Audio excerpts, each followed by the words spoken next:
Bismillahirrahmanirrahim. Assalamualaikum warahmatullahi wabarakatuh. Alhamdulillahirabbil alamin. Hamdan yuwafi ni'amahu wa yukafi'u mazidah. Ya Rabbana lakal hamdu kama yanbaghi li jalali wajhikal karim wa 'azimi sultanik. Allahumma shalli wa sallim wa barik ala sayyidina Muhammadin wa ala alihi wa sahbihi wa sallim. Subhanaka la ilma lana illa ma 'allamtana innaka antal alimul hakim. Allahumma 'allimna ma yanfa'una wanfa'na bima 'allamtana wa zidna 'ilma. Rabbana innana amanna faghfir lana dhunubana wa qina 'adzaban nar. In uridu illa al-islaha ma istata'tu wa ma tawfiqi illa billah. Rabbana aslih lana dinana alladhi huwa 'ismatu amrina واصلح لنا دنيانا التي فيها معاشنا واصلح لنا آخرتنا التي إليها معادنا واجعل الحياة زيادة لنا في كل خير واجعل الموت راحة لنا من كل شر. أما بعد. Alhamdulillah, segala puji bagi Allah, salawat dan salam senantiasa Allah curahkan kepada baginda Rasulullah sallallahu alaihi wasallam, kepada para keluarga beliau sekalian, kepada para sahabat, para tabi'in wa man tabi'ahum bi ihsan ila yaumil. Yang kami muliakan Ketua DKM Masjid, seluruh pengurus, kepada imam, kepada khatib dan juga seluruh tokoh-tokoh masyarakat yang berhadir. Alhamdulillah, seluruh para hadirin dan hadirat jamaah muslimin dan muslimat yang Allah muliakan, insyaallah selalu kita berada dalam lindungan Allah, dalam kasih sayang Allah dan dalam rahmat Allah Subhanahu wa taala. Amin ya rabbal alamin. Alhamdulillah, ini perjumpaan kita yang kedua ya. Alhamdulillah, kami dalam perjalanan safari dakwah di Jabodetabek ya. Hari ini hari terakhir di Jakarta dan hampir sama seperti yang lalu. Hari ini juga kami berangkat ke Lampung, sekitar berapa hari di Lampung, 3 hari di Lampung insyaallah taala. Dan Allah berikan kesempatan untuk bersilaturahim bersama kembali di masjid kita yang mulia ini. Mudah-mudahan pertemuan kita ini Allah jadikan sebagai pertemuan yang membawa kebaikan bagi kita semua. Dan insyaallah sama-sama kita meniatkan i'tikaf sejenak di masjid ya. Kita meniatkan menunggu salat syuruk bersama dan kita sama-sama meniatkan juga untuk menuntut ilmu. Insyaallah dengan banyaknya niat kita, mudah-mudahan pahala kita juga dilipat gandakan sesuai dengan niat. Sebagaimana Nabi bersabda, innamal a'malu binniyat wa innamal likulli imri'in ma nawa. Sesungguhnya amalan itu didasarkan kepada niat dan seseorang itu akan mendapatkan sesuai dengan apa yang dia niatkan. Bahwa Imam Syafi'i rahimahullah itu dikabarkan beliau memiliki puluhan niat ketika pergi ke masjid. Jadi perginya satu pekerjaan tapi niatnya puluhan. Kenapa begitu? Karena seorang tiga jari dengan banyaknya niatnya dalam dia. Kalau niat kebaikannya banyak di dalam dia melakukan sebuah pekerjaan, maka ganjaran pahalanya juga seperti itu ya. Jadi kita meniatkan 3 tadi misalkan, maka kita mendapatkan dalam satu waktu 3 pahala ya. Kemudian mau kita niatkan tambah sambung silaturahim, sampai misalnya ingin untuk menyapa saudara kita ya.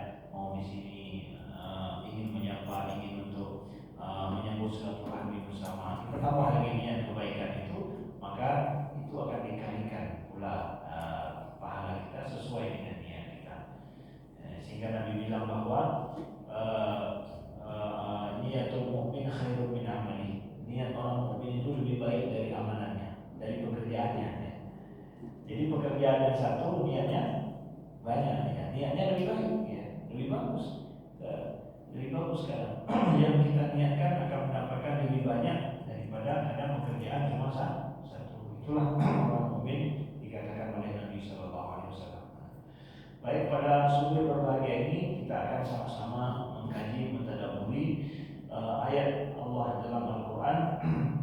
Kami akan membawakan pada pertemuan ini adalah khusus tentang masalah iman. kita bicara tentang masalah iman kepada Allah, khususnya adalah kita mengkaji tentang surat Al-Mu'minun ya, dari ayat 1 sampai seterusnya yang merupakan sifat-sifat orang mukmin. Surat ini surat yang sangat luar biasa dalam Al-Quran. Allah berbicara tentang keimanan ya. Allah bicara tentang jadi full bicara masalah iman ya. Dari awal Allah bicara tentang sifat-sifat orang mukmin, kemudian Allah berbicara tentang tanda-tanda akan adanya Allah ya, bahwa Allah sebagai pencipta dan seterusnya.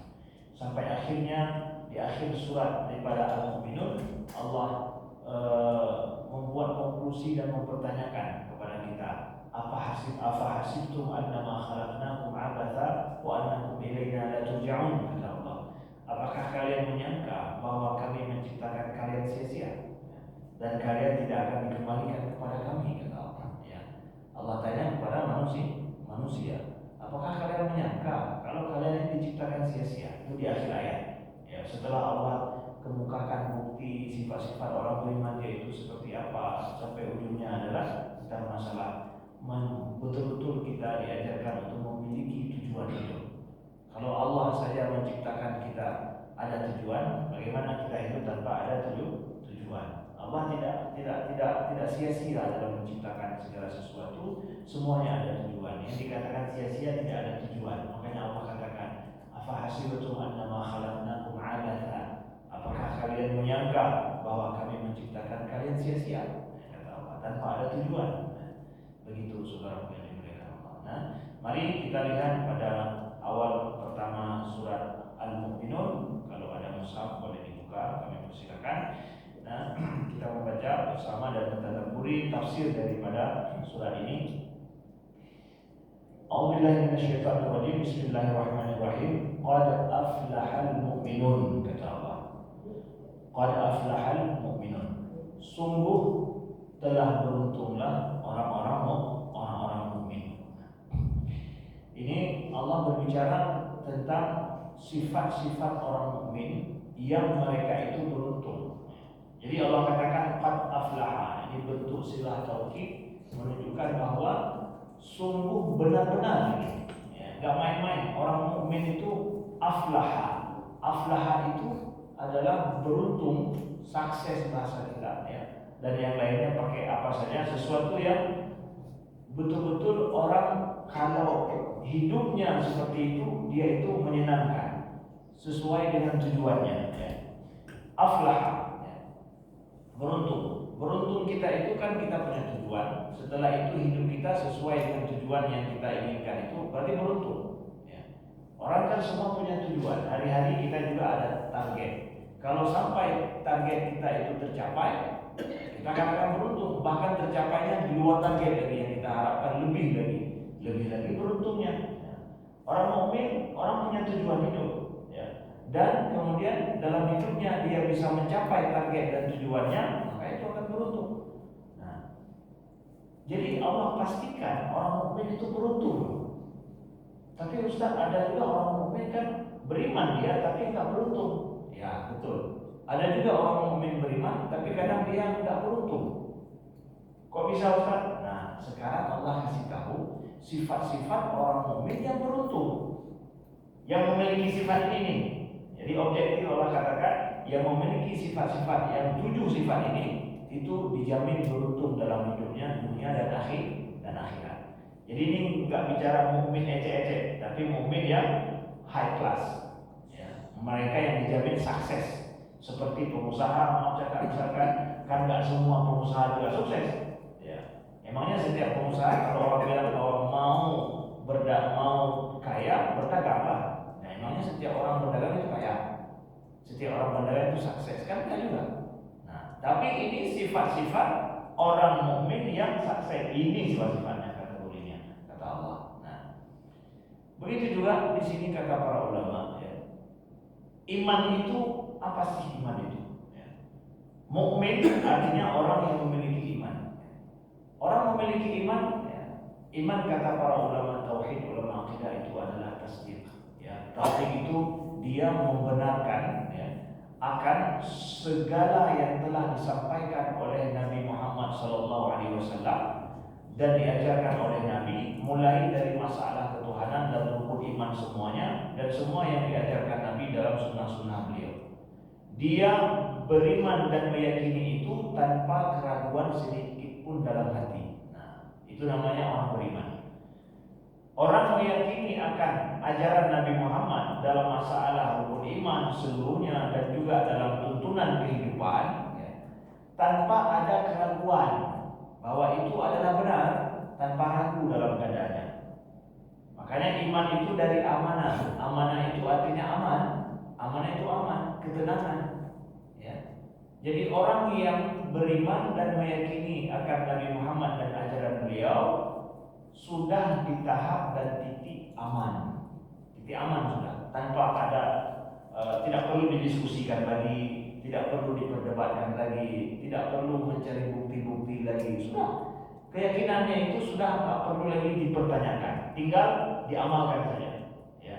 Kalau orang meyakini sesuatu tapi masih ragu keyakinannya, dia nggak bisa mengamalkannya, nggak bisa dijadikan itu sebagai tolak ukur, patokan dan support dalam dia berbuat. Kenapa? Masih ragu. Persis juga seperti orang mau menikah gitu. Calonnya itu masih ragu dia tidak akan mengambil tindakan dulu, ya. Tidak akan rencana menentukan tanggal nikah kapan, nggak ada rencana untuk beli persiapan, enggak kan? Kenapa? Ya masih ragu. Calonnya ini masih. Tapi kalau sudah yakin ini calon, nggak ragu lagi, nggak perlu jumpa sama ayah mertua, calon mertua nggak perlu jumpa lagi. Ya udah, mikir apa? Tanggalnya kapan? Kemudian persiapan kita apa? Udah ambil action kemudian. Kita orang mukmin juga kan, kalau seandainya masih ragu akan hari akhirat, masih ragu akan Allah, masih ragu akan Nabi Muhammad, ragu akan Al-Quran, ya kita akan ambil action. Ya. Kita nggak bisa, iman itu nggak menjadi landasan kita berbuat. Maka orang mukmin itu melandasan akidahnya udah nggak dipertanyakan lagi. Nah, itu orang yang punya keyakinan yang itu tahap aman, namanya itu beriman. Jadi nggak boleh ada keraguan dalam iman kita. Kalau kita masih ada keraguan, iman kita masih dipertanyakan. Ini belum tahap iman, masih tahap yakin apa? Masih tahap kepercayaan sekedar saja. Nah, kita tidak demikian, saudara yang dimuliakan Allah. Nah, inilah yang menjadikan orang mukmin itu aflah. Dia akan beruntung dasarnya ini. Lalu Allah sebutkan sifatnya mereka yang pertama apa? Alladzina hum fi shalatihim khashi'un. Yaitu mereka yang dalam sholatnya itu khusyuk. Allah sampaikan di sini sifat orang mukmin yang sukses, sholat mereka khusyuk. Jadi bukan yang menjaga sholat, enggak menjaga sholat nanti. Ini bicara tentang mukmin yang high class, bukan sekedar mendirikan sholat ya, tapi sholatnya itu sudah tahap khusyuk. Karena bicara orang sukses ya. Orang sukses yang dijamin sukses, sholatnya nggak sembarangan, tapi sholatnya sudah tahap khusyuk. Para ulama menyebutkan sholat khusyuk itu gimana? Sholat khusyuk. Kata Imam Ar-Razi dalam tafsir beliau bahwa soal khusyuk itu ada dua. Khusyuk qalb, khusyuk dalam hati. Yang kedua khusyuk fil jawarih, khusyuk dalam anggota tubuh kita. Khusyuk dalam dalam seluruh anggota tubuh kita. Khusyuk itu bermakna tumanina, bermakna itminan, khusyuk itu bermakna tenang, ya, ketenangan, batadallul wal khudu', bermakna juga adalah kata para ulama merendahkan diri, ya, dan juga khudu' kita kepada Allah Subhanahu wa taala, ya. Rasa tenang. Jadi ada dua ketenangan yang harus diwujudkan dalam sholat supaya dia itu khusyuk. Yang pertama adalah tenang dalam hati, ya, tenang dalam hati. Yang kedua tenang dalam anggota tubuh kita. Jadi kata para ulama, supaya hati kita tenang, tenangkan dulu badan kita, jasad kita. Di dalam sholat, ya, tidak melakukan sesuatu yang gerakan-gerakan yang tidak disuruh. Tenangkan diri. Mata kita tidak memandang kecuali hanya ke tempat sujud, ya, ke tempat sujud. Nah, dulu turun ayat ini juga untuk menegur para sahabat yang mereka dalam sholat, ya, matanya ke atas, mata mereka ke atas melihat kemana-mana dalam sholat. ditegur, turun ayat ini termasuk surat ini untuk menyatakan khusyuk dalam sholat itu pandangannya satu arah, tidak bergerak menggerak-gerakkan tubuh kecuali pada sesuatu yang memang sudah disuruh untuk menggerakkan. Selain itu tidak menggerakkan. Diminimalisir seminim-minimnya gerak tubuh itu adalah merupakan tanda seseorang itu secara zahir itu khusyuk dulu dari jasad. Kalau jasadnya khusyuk, jasadnya tenang, ya, maka akan turun kepada hatinya. Hatinya nanti akan merasa tenang, akan tenang hati. Setiap kita gerak perpindahan satu gerak ke gerak yang lain, kita bergerak dengan penuh ketenangan dalam tubuh kita, pada tubuh kita ketika kita sholat. Lalu kemudian kita tidak berpindah dari satu gerak ke gerak yang lain, posisi ke posisi yang lain, sampai hati kita juga tenang.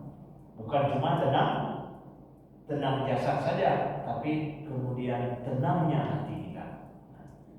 Ketenangan hati kita dan pikiran kita kadang nggak ada ukuran, ya. Ada orang yang masih gusar, masih ingat yang lain, ya, nggak tahu kemana dia pergi, ya, baru dia sadar kemudian. Itu tingkat tumakninah, ya, tumakninah seseorang sampai hatinya merasa tenang. Dan itu yang pernah ada seorang sahabat datang sholat di depan Nabi Shallallahu Alaihi Wasallam. Nabi ini riwayat sangat masyhur sekali. Datang seorang masuk ke dalam masjid, Nabi masih sedang di masjid, dia sholat sunnah 2 rakaat. Lalu Nabi tegur bahwa setelah sholat dia salam Nabi, kata Nabi, irji' fasalli fa innaka lam tusalli. Balik kamu sholat, kamu belum sholat, kata Nabi. Balik dia sholat lagi. Setelah itu jumpa Nabi lagi, kata Nabi, irji' fasalli fa innaka lam tusalli. Balik sholat lagi, engkau belum sholat, kata Nabi. Lalu setelah 2 kali dia jumpa Nabi lagi, kemudian Nabi katakan lagi, balik lagi, engkau belum sholat itu. 3 kali dia sholat di depan Nabi, nggak lulus. Sampai akhirnya dia katakan, ya Rasulullah, aku nggak tahu lebih daripada itu. Ajarkan kepadaku bagaimana sholat yang benar itu. Diajarkanlah oleh Nabi, ya, bahwa apabila engkau sedang berdiri ketika sholat, maka berdirilah dengan tegak.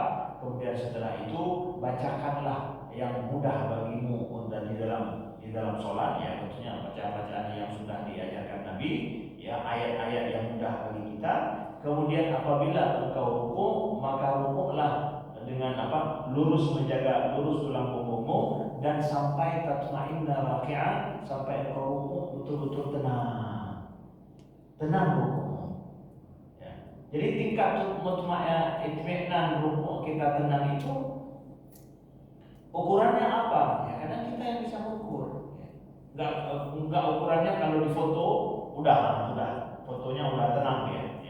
Itu tenang jasad mungkin ya dilihat sama orang, tapi hati kita udah tenang belum? Ya. Hati kita sudah merasakan lagi rukuk tidak? Ya. Karena kita rukuk tapi pikiran tidak di situ, hati juga tidak di situ. Ya.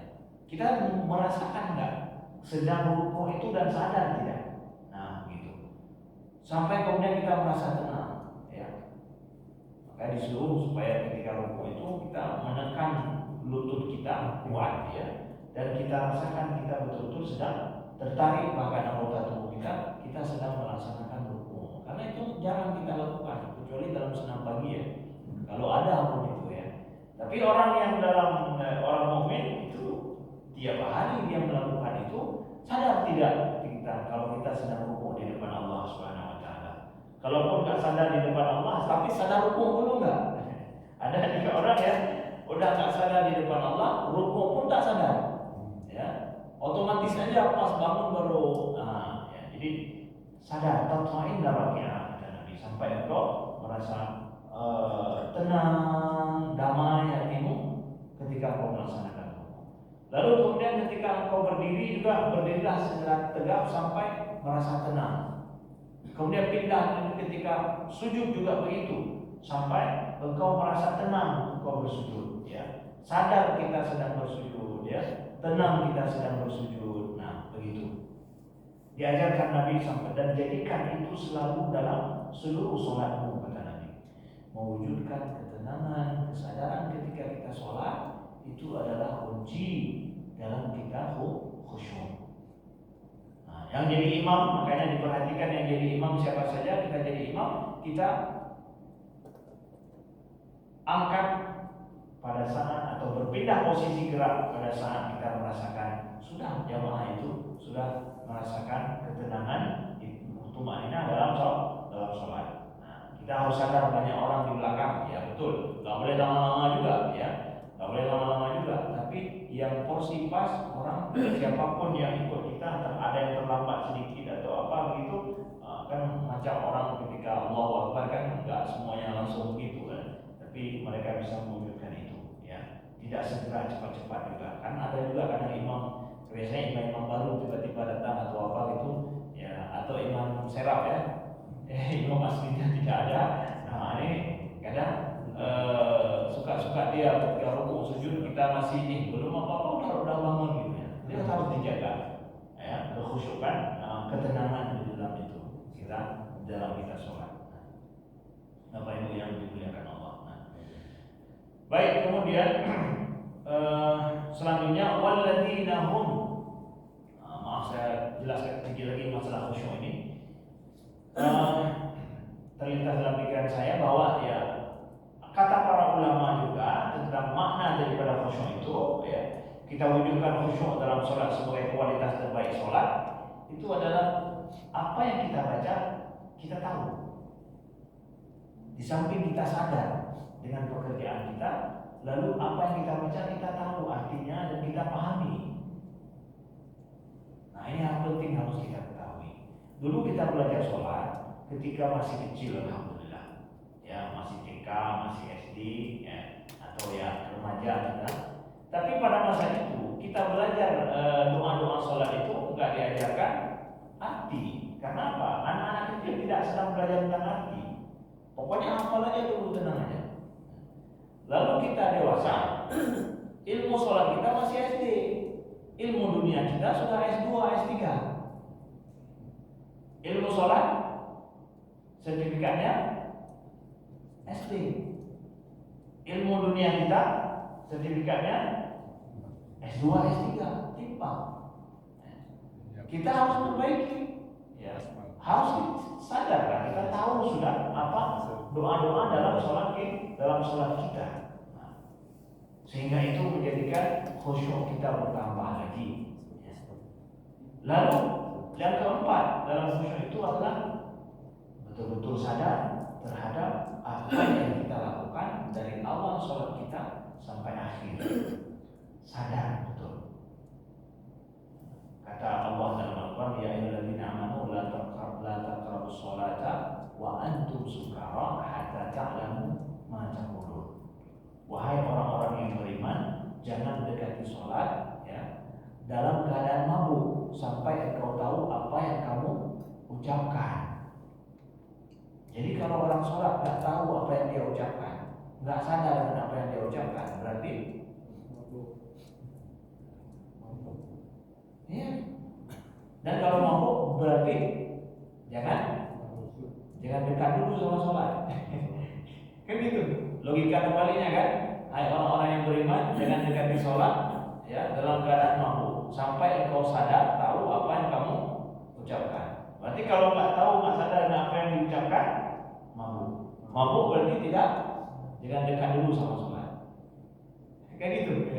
Nah begitu saudara yang dimuliakan Allah. Jadi kita harus perbaiki, ya, kualitas sholat kita. Orang mukmin yang sukses diukur pertama kualitas sholat.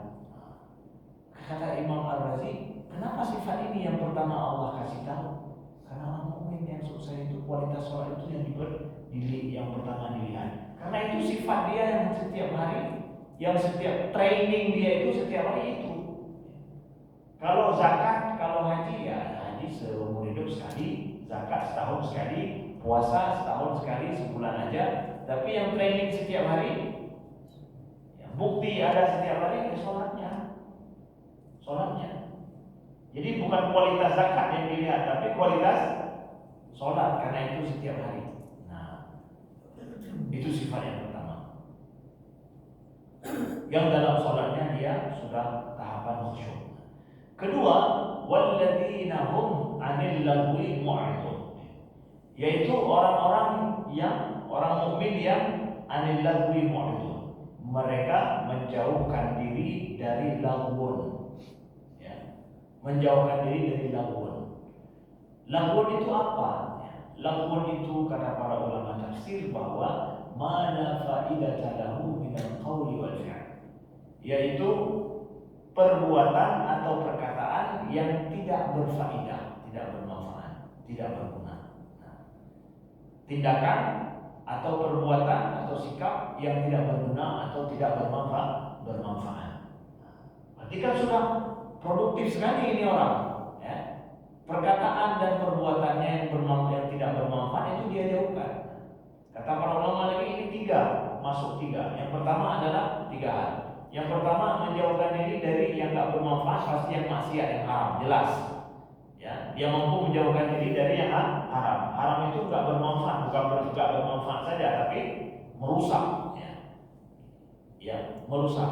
Yang kedua yang makruh, kategori daripada perbuatan-perbuatan yang makruh, ya, yang tidak disukai, tidak sesuai dengan sunnah Nabi, itu lagi ya, nggak sesuai dengan sunnah Nabi. Maksud makruh itu sunnahnya begini, kita buatnya begitu, ya, itu makruh namanya. Ya, bertentangan dengan sunnah Nabi, itu makruh. Dan yang ketiga, lakukan ini adalah yang mubah. Yang mubah itu apa? Yang boleh, ya boleh aja, tapi tidak ada manfaat. Kalau dilakukan boleh, ya. Tapi kalau dilakukan manfaatnya juga tak ada. Ya, itu masuk dalam lakukan itu. Tingkatan haram jelas, memang disuruh untuk tinggalkan. Tingkatan makruh di support kita, bahkan diharapkan untuk kita tinggalkan. Yang mubah bahkan yang boleh-boleh begitu. Di antara yang boleh-boleh hari ini, tapi banyak kita lakukan nggak bermanfaat. Kadang apa? Ya, realnya misalkan ya, baca semua grup WA, setelah itu nggak tahu berapa manfaatnya. Ya, baca semua grup WA, ya, komen-komen grup WA, kadang manfaatnya apa? Nggak ada juga. Nah, di antara hari-hari kita, ya boleh-boleh aja, tapi kadang nggak ada faedah, nggak ada manfaat. Ya. Kalau ada manfaat silakan, tapi yang nggak ada manfaat tinggalkan. Hal-hal yang begitu. Jadi orang mukmin ini sifatnya ini yang sukses ya, itu sudah produktif sekali. Perkataannya, perbuatannya, hari-harinya, agenda hari-hari itu produktif. Yang enggak faedah, enggak manfaat, assalamualaikum. Wa idza marru bil lagwi marru kirama, dalam ayat yang lain, apabila mereka mendapatkan kondisi keadaan yang tidak berguna bermanfaat, sudah lewat ya. Nah, itu sifat hamba-hamba Allah, kata Allah dalam surah Al-Furqan. Itu lafaz. Kemudian itu sifat yang kedua. Yang ketiga adalah walladzina hum lizzakati fa'ilun, yaitu orang-orang yang terhadap zakat dia menjadi pelaku. Nah, ya. Lizzakati fa'ilun, mereka yang untuk zakat itu mereka menjadi pelaku zakat. Nah, jadi bukan yang menunaikan zakat, bukan. Yang menunaikan zakat itu biasa, mukmin biasa. Tapi ini high class mukminnya apa? Jadi pelaku zakat. Apa bedanya orang yang menunaikan zakat dengan pelaku zakat? Nah, saya kasih contoh real satu, ini pengalaman saya, dengarkan langsung ceritanya dari Pak JK. Ketika beliau masih menjadi wakil presiden pada tahun 2019, kami ke rumah beliau setelah sholat subuh begini di masjid, di rumah dinas beliau. Setelah di masjid kajian bersama, beliau undang kami ke rumah beliau makan pagi. Diajak duduk di dapur. Lama ngobrol sampai 1 jam, masalah Aceh, masalah perdamaian, sampai saya tanya juga masalah bagaimana rahasia Bapak Kalla dulu berhasil membangun kerajaan bisnis yang sangat besar. Jadi beliau bilang satu hal yang saya ingat bahwa itu ayah saya Ustaz. Kalau beliau membangun sayap bisnis baru atau membuka ekspansi bisnis. Itu yang beliau tanyakan pada kami anak-anaknya adalah, kan diamanahkan ini, bisnis ini dikelola oleh ini gitu. Setiap tahun itu beliau hanya tanya, berapa jumlah zakat engkau keluarkan tahun ini. Beliau nggak pernah tanya untung dari itu. Beliau hanya tanya apa? Berapa jumlah zakat kalian keluarkan di bisnis ini, berapa zakatnya? Ini berapa zakatnya? Ya, itu beliau tanya. Beliau tanya untung. Dan beliau memang membuka bisnis baru atau apa saja supaya beliau niatkan dari awal supaya bisa keluarkan zakat dari situ. Berarti ini orang bukan mencari untung, tapi cari zakat. Maksudnya menjadi pelaku zakat. Agar ini kayak kata beliau, ya kalau zakat banyak dikeluarkan ya pasti untung banyak lah. Ya, untungnya udah ikut pasti. Tapi zakatnya nomor 1, untungnya nomor 2 kata beliau. Jadi nggak untung nomor 1, kalau ada untung baru keluar zakat kan? Mindset beliau bukan keluar zakat pasti ada untung. Nah, begitu. Jadi itulah model pelaku zakat namanya. Dia membuka, dia ingin berusaha apa saja agar saya bisa keluarkan zakat.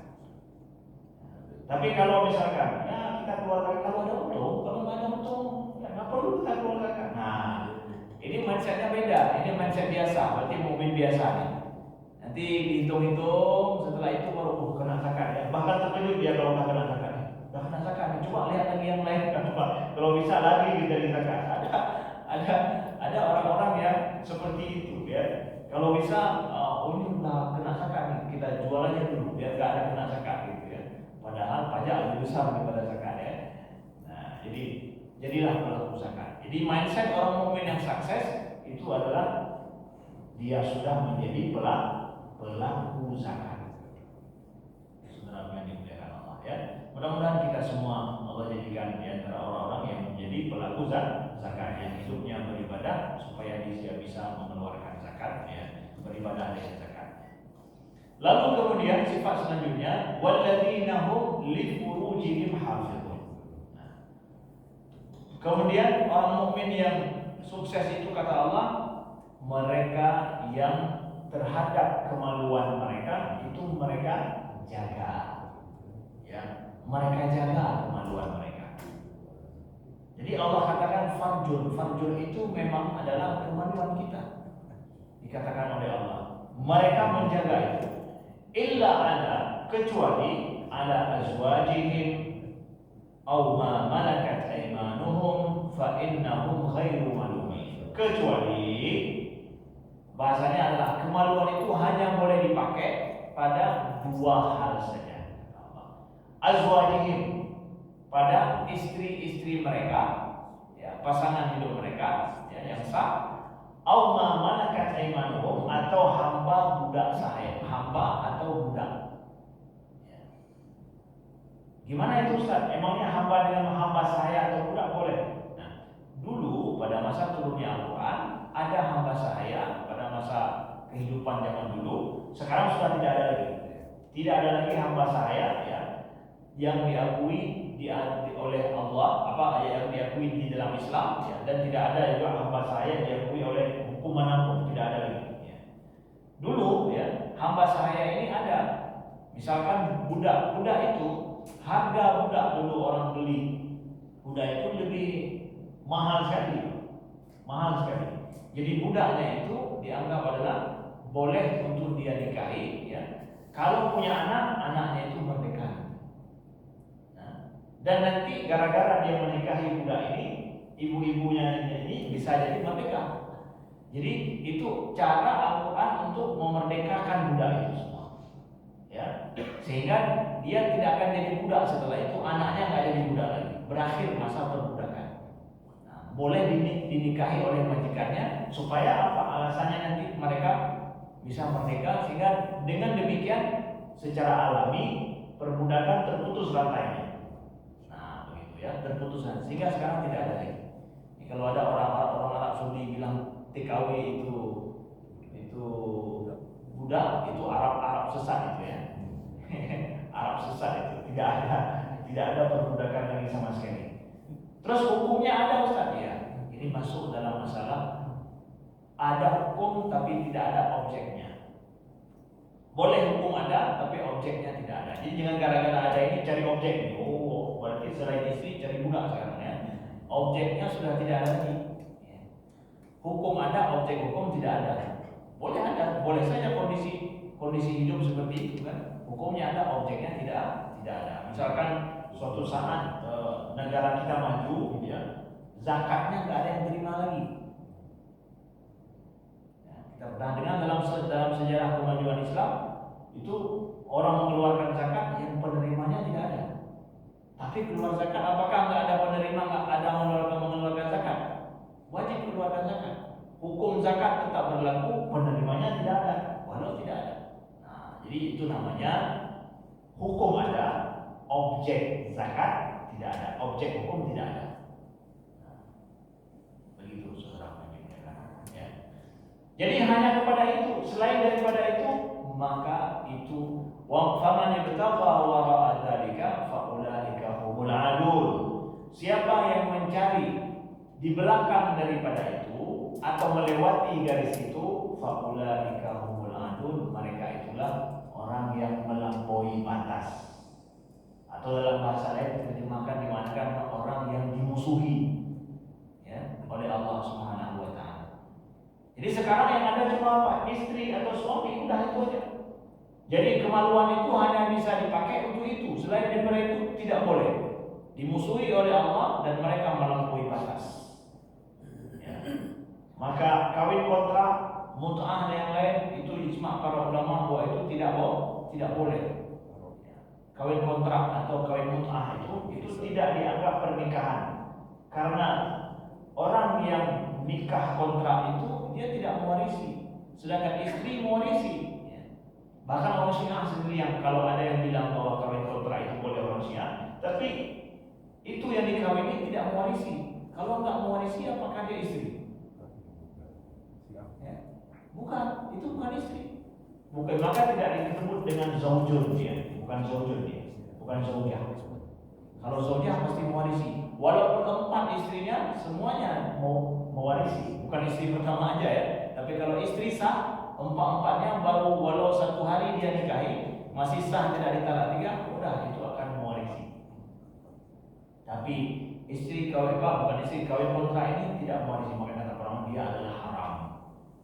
Ya, tidak boleh. Begitu juga pemuasan nafsu syahwat dengan cara yang lain apapun, ya. Hari ini ya, nauzubillah macam-macam maksiat di bidang ini, itu semua adun kata Allah. Itu semua adalah melampaui batas. Ya, melampaui batas. Laki-laki dengan laki-laki, perempuan dengan perempuan, nauzubillah ya. Atau yang remaja-remaja, anak muda yang melakukan onani dan yang lain, itu semua adalah haram hukumnya. Ya. Itu adun semuanya. Ya. Maka orang mukmin yang sukses betul-betul dia menjaga kemaluannya hanya dengan pasangan hidupnya yang sah, suaminya atau istrinya doang. Udah di situ saja. Enggak ada yang lain. Itu orang yang sanggup kontrol hawa nafsunya dengan baik. Di Jakarta ini fitnah besar. Ya, makin besar jabatan orang, ya, fitnah masalah wanita atau yang lain itu, wanita juga fitnah di situ juga besar. Ya, kenapa? Lingkungannya seperti itu. Ya. Maka jadilah orang mukmin yang sukses. Orang mukmin yang menjaga syahwatnya itu hanya kepada pasangan hidupnya saja. Ya. Pergi kemana-mana, ya. Kalau ada tren apa macam-macam model, saya tidak tahu pejabat-pejabat atau orang-orang high class seperti apa, bawa istri, bawa suami. Ya. Perjalanan tugas, perjalanan apa saja, bawa istri, bawa suami. Kalau nggak bisa, maka spend uang sendiri, bayar uang sendiri. Ya. Ya. Demi menjaga diri daripada fitnah yang seperti itu. Nauzubillah. Maka fa'innahu ghairu malumin. Jadi kalau kepada istrinya saja, pasangan hidupnya saja, maka mereka tidak tercela. Bahkan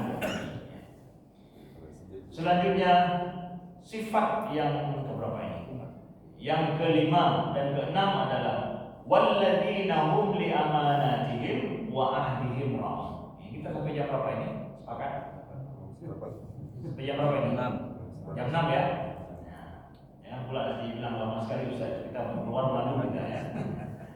Ya, jam 6 ya, baik. Walladzina hum li amanatihim wa ahdihim ra'un. Mereka ya, menjaga amanah dan janji mereka. Nah, ini ya, amanah dan janji mereka. Ini sifat orang mukmin yang sukses. Dua sifat ini ya, dikatakan oleh Allah ini masuk dalam sifatnya adalah interaksi kita. Ya. Kalau tadi kan lebih banyak sifatnya itu adalah pada pribadi. Ini sifat interaksi dengan orang. Orang-orang mukmin yang sukses itu punya dua sifat ini, menjaga amanah dan menjaga janji. Ahdul. Amanah itu apa beda dengan janji? Beda sama janji. Amanah itu adalah sifat orang mukmin dan tak ada sifat ini kecuali pada orang mukmin. Dan dalam bahasa Melayu sendiri, amanah itu nggak ada padanan artinya. Makanya saya tanya sama Bapak, coba saya tes ini. Lawan kontra daripada amanah apa? Tidak amanah. Khianat. Lawan daripada tidak amanah apa? Khianat. Khianat itu bahasa apa? Bahasa Arab. Khianat. Itu bahasa Arab. Bahasa Melayunya apa? Nggak ada bahasa Melayunya. Kok tidak ada? Karena dia sifat ajaran Islam yang nggak ada padanannya dalam kehidupan kita. Orang Melayu, orang Indonesia. Orang Indonesia dan tak muda Melayu lebih dua nama bahasa Melayu. Tidak ada. Seperti contoh yang nggak ada padanan dalam bahasa kita, komputer bahasa Indonesianya apa? Nggak diterjemahkan. Nggak diterjemahkan dia. Kenapa? Ya entah. Alat itu punya orang, nggak ada dalam ininya kita. Jadi artinya kita jaga kata-kata orang itu, memang nama orang kok komputer ya udah komputer. Kalau bagus kita kata bukan komputer tapi komputer. Ya, bagus lagi ya. Kenapa aslinya begitu? Ini juga begitu. Sifat amanah ini padanannya nggak ada, murni ajaran Islam gitu ya. Orang Melayu melihat bahwa ini sifat ini nggak ada dalam ini kita. Udah dijaga aja. Amanah khianat, amanah khianat namanya. Amanah ini apa? Saya kasih contoh aja ya, supaya mudah dipahami. Amanah, misalkan nih kita di sini kan pendatang, ada asal kampung Pak Seuti misalkan nih ya. Pak Seuti ketua DKM dengan marah pula yang lain, biar ketua DKM jadi korban aja ya. Ya. Jadi Pak Seuti mau pulang ke Aceh. Ya. Lalu beliau karena mau pulang ke Aceh, ya, anggap saja misalkan tempat ini kurang aman, beliau punya emas 2 kilo di rumahnya. Lalu kemudian beliau titipkan emas itu sama tetangga yang memang nggak pulang kampung mudik ya misalkan ya. Nah ketika datang ke tetangga, ini saya titip emas sebentar ya, sampai saya pulang balik setelah itu beliau titipkan, setelah beliau titipkan lalu beliau ajak ada 2 jemaah masjid juga untuk ikut menyaksikan penitipan barang berharga 2 kilo emas. Lalu kemudian ada CCTV di ruang itu yang merekam, ada tanda tangan lagi bahwa telah menerima titipan sekian-sekian tanggal sekian. Ketika beliau balik dari Aceh, beliau pergi ambil itu. Tetangga beliau kasih itu sebagaimana adanya, nggak terbuka, sebagaimana dikasih diambil. Begitu. Amanah nggak ini orang? Amanah. Ya. Contoh yang kedua, beliau titipkan ini emas 2 kilo itu ya, di pinggir jalan karena beliau buru-buru. Akhirnya jumpa tetangga beliau, ya, bukan di rumah bahkan, sambilan gitu. So, saya sambilan ke airport, saya baru pulang, yang kita jumpa di sini ya, titip langsung gitu. Ya. Tanpa ada saksi, tanpa ada CCTV, tanpa ada apa-apa. Beliau titipkan sudah. Balik dari Aceh, beliau minta di rumahnya, saya mau ambil rumah saya yang 2 kilo itu. Dikasih sebagaimana adanya tanpa bahkan dibuka, enggak, sebagaimana dikasih begitu diambil. Amanah tidak? Yang mana contoh amanah? Dua. Yang contoh amanah yang mana? Kedua. Yang nomor 2. Yang pertama bukan amanah. Kata para ulama, amanah itu adalah pada saat seseorang bisa berkhianat 100% tapi tidak melakukannya, itu amanah. Hanya itu namanya amanah. Saat bisa berkhianat tapi tidak melakukan, lawannya berarti kan? Enggak berkhianat berarti amanah. Nah, kapan? Kalau yang tadi yang pertama memang tidak bisa dia mau berkhianat, gimana? Ini lengkap bukti, semua lengkap buktinya. Mulai dari mana? Ada jamaah juga berapa orang yang disaksikan, ya. Kemudian CCTV ada, tanda tangan ada. Mau dari mana? Gitu kan? Contohnya begitu. Kalau tidak bisa berkhianat, tapi dia sesuai, itu belum tahap amanah begitu. Karena memang nggak bisa khianat. Tapi saat bisa berkhianat tapi tidak melakukan, itu namanya amanah. Itulah akhlak Nabi Sallallahu Alaihi Wasallam yang dikenal dengan Al-Amin. Itu akhlak Nabi. Yang kata Nabi, la imana liman la amanatalah. Tidak beriman orang yang tidak sempurna iman, orang yang tidak ada amanah. Kira-kira hari ini kalau orang bisa amanah begitu, sukses tidak? Ya. Nah, gitu. Orang mukmin yang sukses itu udah bicara masalah amanah tidak? Kalau masalah bahwa nanti saya akan menepati ini semua, ya emang kalau nggak bisa berkhianat belum tentu. Tapi sudah begitu, inilah dia orang sukses. Kemudian ada itu janji. Janji itu adalah interaksi hari-hari yang kita buat komitmen dengan orang. Kita jaga janji itu. Maka hidup kita hari ini tidak lepas daripada janji seperti itu. Kadang kan kita nggak ada khianat, nggak ada masalah amanah sama kita, tidak ada mungkin yang sampai kita harus tantangan berkhianat, tidak ada. Tapi janji kita ada dalam hidup selalu. Semua kita ada janji dalam hidup. Nah, semua hidup kita hari ini didasarkan kepada janji-janji. Ya. Tanpa ada janji tidak ada kehidupan. Pertemuan kita ini gara-gara janji. Janjinya cukup dengan WA saja, udah janji kejadian. Menepati janji semuanya. Orang mukmin itu sangat menjaga janjinya. Kalau udah buat komitmen dengan seseorang, dia akan menjaga. Kalau nggak mampu dia, maka dia akan minta maaf. Ternyata tidak bisa mewujudkan janjinya itu, dan dia akan buat bagaimana untuk sebagai plan yang selanjutnya. Tidak bisa hari ini, harus seperti apa. Itu orang mukmin masalah janji sangat dia jaga. Apalagi masalah jam, waktu masuk dalam janji. Jam berapa gitu kan, masuk dalam janji kita, penuhi itu, jaga waktu itu. Kecuali macet ya. Nah, di sini masalahnya macet ya. Jadi bisa alasannya kenapa terlambat, macet. Sampai orang Aceh juga pulang ke Banda Aceh, kenapa terlambat, macet. Kalau Banda Aceh nggak ada macet.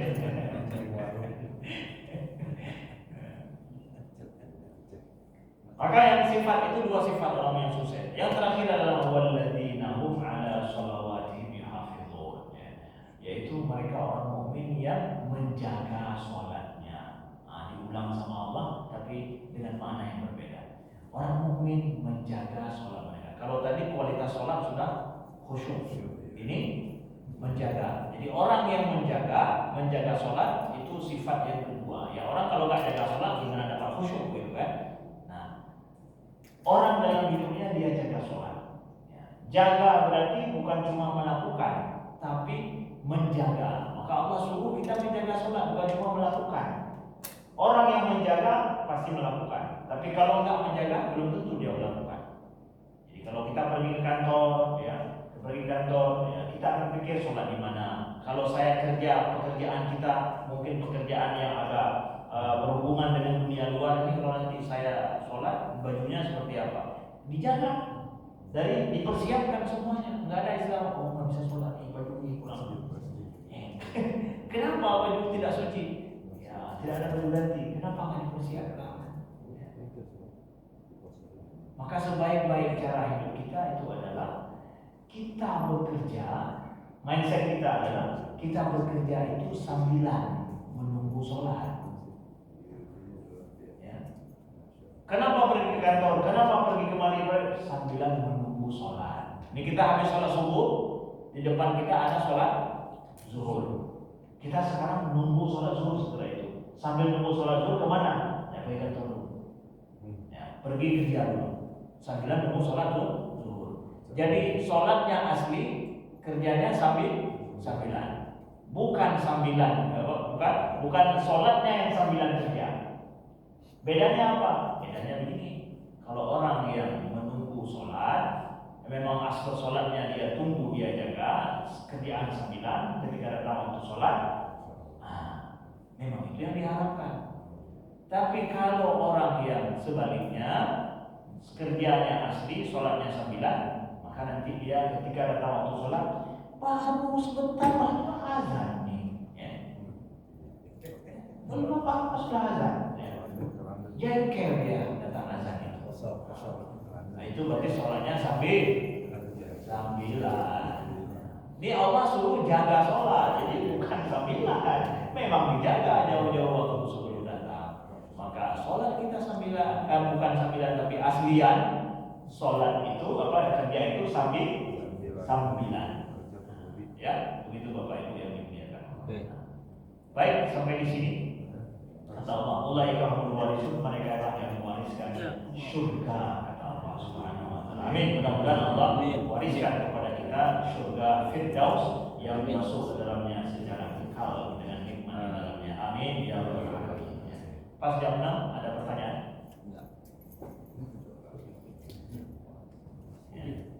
Ya, silakan. Mengenai menepati janji itu, Ya. kan ada aturan-aturan yang di masyarakat itu disepakati. Ya. Misalnya di orang parkir. Ya, betul. Misalnya kecepatan maksimum 25. Ya. Misalnya lampu merah hijau itu kan ada artinya. Betul. Nah, kenapa banyak dilanggar itu sama masyarakat Indonesia itu? Amanah. Itu kan harus menepati janji. Ya. Janji yang dibuat bersama. Nah, kita ini kurang di situ sebagai bangsa. Ya. Gitu Pak. Betul sekali. Ya. Betul sekali, itu perjanjian kita bersama. Ya, kita di sini kan udah buat aturan kita bersama kan. Itu janji kita bersama. Parkir tidak boleh di sini. Betul. Itu bagian daripada menepati janji. Ya. Tapi kita tidak diajarkan di lampu merah itu untuk berhenti. Nggak pernah diajarkan. Makanya harus tulis lagi dilarang menerobos. Ya. Harus tambah lagi. Karena nggak pernah diajarkan. Kita nggak pernah diajarkan bagaimana berjalan di jalan raya, Bapak-bapak. Ya. Maka kita buat SIM di negeri kita ini paling cepat di dunia. Nggak ada dunia lain yang lebih cepat daripada Indonesia buat SIM. Eropa saja, negeri Swiss yang saya tahu 1 tahun itu paling cepat keluar SIM. Siapa aja? Setahun paling cepat keluar SIM. Nah, udah keluar SIM, di mobil itu juga dibuat lagi platnya itu, ini plat pemula, baru dapat keluar SIM. Dibuat itu ketahuan kita baru dapat SIM. Ya. Udah setahun belajar, nah berapa? Ilmu dalam jalan itu banyak ininya, aturannya. Harus betul-betul dipastikan baru dikeluarkan SIM. Kalau kita alhamdulillah kan. Nah, ini memang termasuk rekor dunia dalam masalah itu. Baik, ada yang lain? Tidak ada? Baik. Sekian, terima kasih. Mohon maaf atas segala kekurangan. Alhamdulillah rabbil alamin, hamdan wa fi ni'mahu wa kafi mazidan. Allahumma shalli wa sallim wa barik ala sayyidina Muhammadin wa ala alihi wa sallam. Allahumma ighfir lana dzunubana wa li walidayna warhamhuma kama rabbayana shaghira. Allahumma ja'al jam'ana hadza jam'an marhuma wa tafarraqana min ba'di tafarraqan ma'suma. Ya Allah, jagalah iman dalam hati kami ya Allah. Jadikanlah iman dan penjagalah iman dalam keluarga kami ya Allah. Jagalah iman bagi anak-anak kami ya Allah. Allah jaga kami dalam seluruh taat dan beribadah kepadamu ya Allah. Ya Allah, terimalah amal ibadah kami ya Allah. Jadikanlah kami istiqamah untuk mendekatkan diri kepadamu ya Allah. Ampunilah dosa-dosa kami ya Allah, dosa-dosa kedua orang tua kami ya Allah, dan dosa orang-orang yang kami cintai ya Allah. Kumpulkanlah kami di dunia ini dalam kebaikan, maka kumpulkan kami pula di nanti di dalam surga ya Allah. Amin ya rabbal alamin. Rabbana atina fid dunya hasanah wa fil akhirati hasanah wa qina adzabannar. Wassallallahu ala sayyidina Muhammadin walhamdulillahi rabbil alamin. Subhanallahumma wa bihamdika asyhadu an la ilaha illa anta astaghfiruka wa atubu ilaik. Assalamualaikum warahmatullahi wabarakatuh.